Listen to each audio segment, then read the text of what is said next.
ابشر كل شيء تمام. والله يوفقنا ان شاء الله بخدمة وطننا ان شاء الله. ساعات تأخر في يعني ساعات تأخر، ساعات تأخر، غاب، إيه ساعات حديث كثير، إيه ساعات إيش إيش ساعات إيش ساعات. إيش إيش اللي صار بالتحديد سعد؟ عطنا ما صار اي شيء، هي فقط انه تأخروا في تبليغ النادي من المنتخب، لأن كانت تعرف كان في ريان بلال المفروض يكون زميل من نادي النصر لكنه أصيب. المدرب زنقة أعطانا إجازة، بعد اليوم الثاني من الإجازة أنا على طول مشيت سافرت.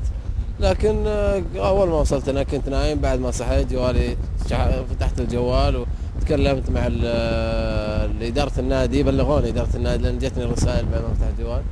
تكلمت معهم قالوا انك مضمون المنتخب، على البركه الله يبارك فيكم. اتصلنا في اداره المنتخب نسقنا، مشكورين كنا متواجدين في اقرب على طول بعد اليوم الثاني.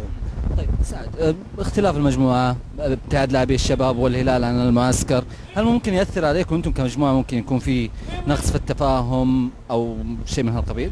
والله شوف انت تتكلم عن انديه، بعض الاحيان انديه لا يعني ينقص عليها لاعبين او يعني مجموعه لاعبين ما توقف على المملكه العربيه السعوديه، لن تقف على احد.